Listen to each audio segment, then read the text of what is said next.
Alright, so today I am going to be doing something that I wouldn't normally be doing on this build. But I have a buddy of mine who is working on a 56 Chevy. His name is Terry. And I met him back in Arizona. He's getting ready to start painting. In fact, he's going to start painting the firewall. So I told him I would do a quick painting video to show him just some basics on the process. So like I said, I wouldn't normally be doing this at this stage of the build, but I'm doing this as a favor to a friend. Plus, it's also my favorite part of building a car. Alright. So what we're going to do is we're going to take this off. This used to be the gas tank, but this is just the top part of a gas tank.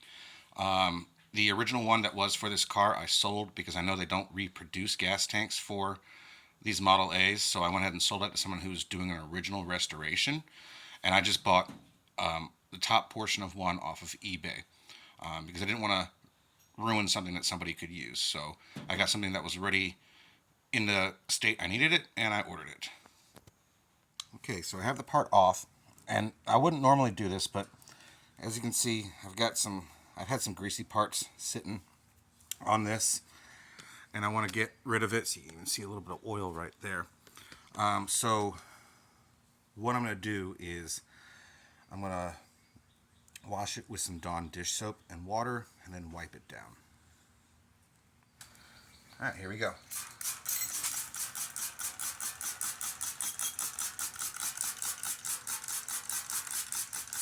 I don't want grease in my primer or my paint, so that's why this is very important to do.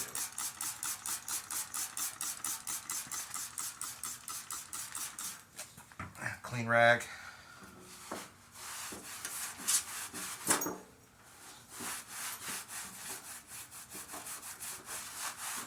My dog helping me out.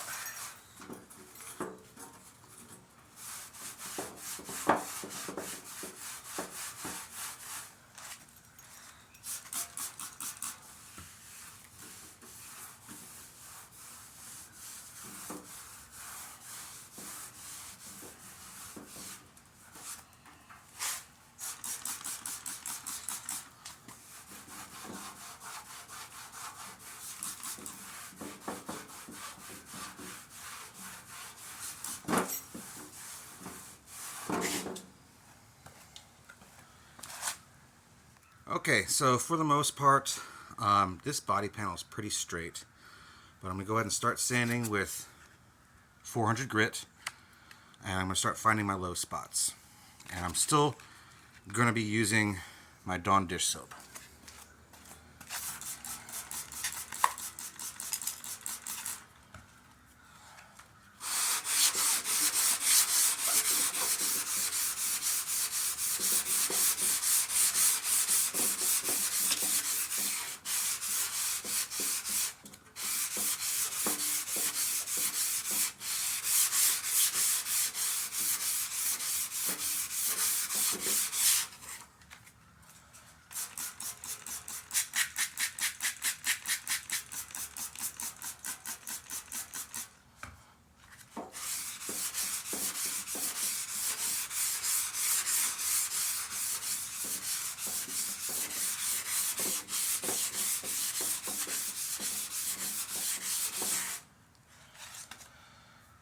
Okay, so it looks to be not as straight as I thought because I'm really starting to get some rust coming out. So let me go ahead and get this all ready, and then I'll show you what we want it to look like.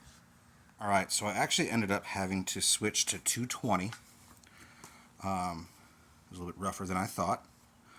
And I felt quite a bit of low spots. In fact, I can see one right there. We'll be putting Bondo on that and smoothing it out. For these little spaces right here, even though it won't be seen, I just took a small piece and sanded in there. Try to get that paint job look as good as possible. So what I'm going to do now is we're going to go ahead and let this dry. And I'm going to put a coat of primer on it. Okay, normally I would use my paint gun, but it's such a small body panel, I'm just going to rattle can it.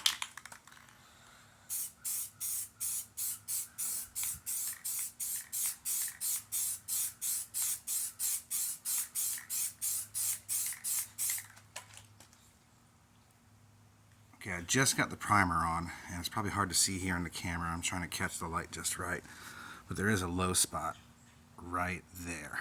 So what I'm going to do, I'm going to wait for the primer to dry, sand out that area. I'm going to put some Bondo on it. Okay, the primer's dry, and I definitely know of two divots. There's one right here. You can kind of see it. In fact, the primer that I sanded before is still rough right there. The rest of it's smooth, so that's how I know it's a low spot. There's another one right here. So what I'm going to do real quick, I'm going to sand it with some 400, dry sand it. I'm going to mix up some Bondo.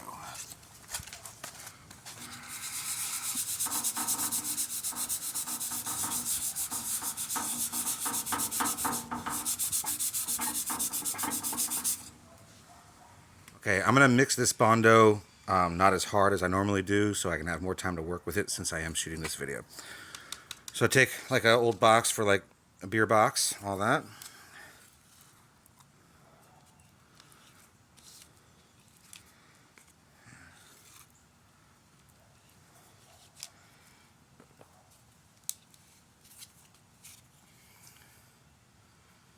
My hardener.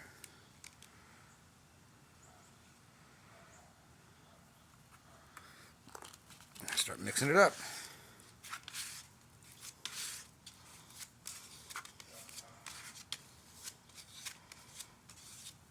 I'll finish getting this mixed up, then we'll start shooting. Okay, here we go. I'm just gonna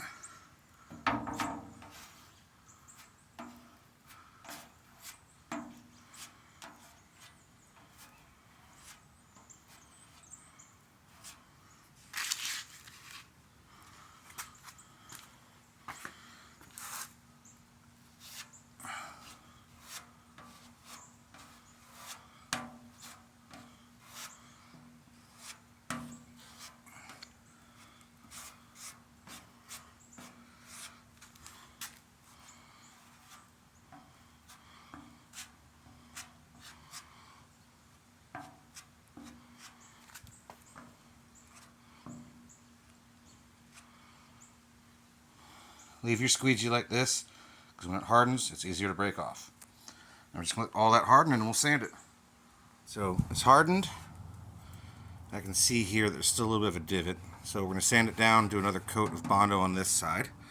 But first I wanted to show you. See, all you do is break it off, and it just comes off that easy. Much better than trying to clean it while it's still wet. Alright, I'm going to grab my DA and then we'll get started. Okay, so what I did, I actually took this DA that has these clip-ons that never seem to hold sandpaper all that well, and I put some Velcro on it so that I can accept hook and loop sandpaper. I'm using 120. I'm going to go ahead and get started.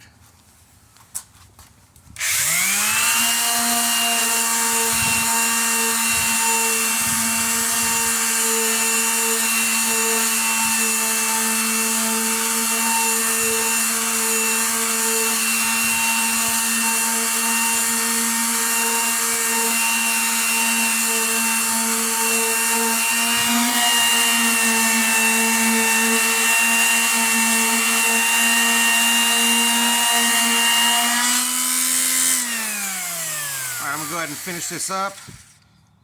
Alright, so my suspicions were correct. I didn't get that divot fully filled, so I'll put a little bit more there. I'll get it this next time. And through the process, this other divot here, you can barely see it, but it didn't fully get covered as well. So, like I said, this next round I'll get it.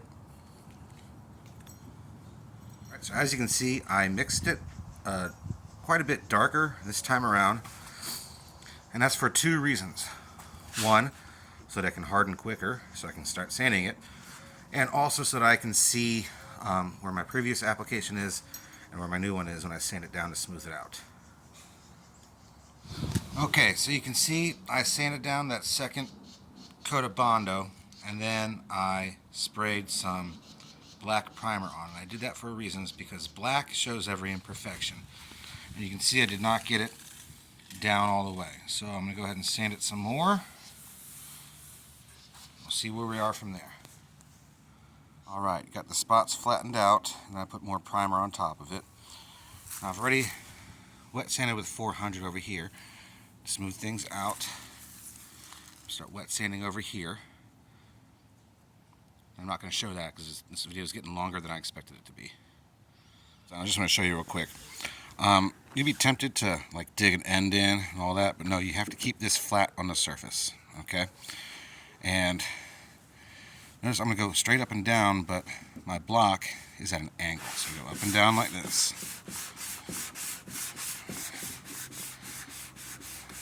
Okay, then I'm going across. I go like that. Block's at an angle. My hand's moving straight. See, when you keep it flat, your high spots come down. See that?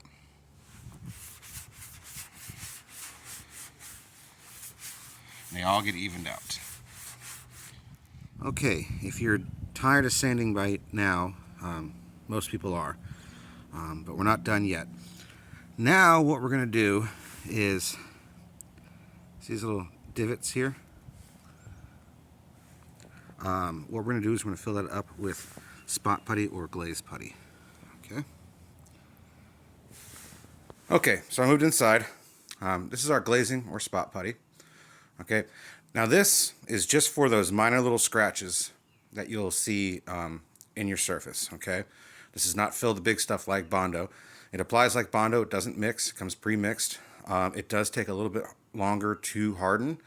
So usually what I do is I'll apply this and then let it set overnight before sanding. All right, here we go.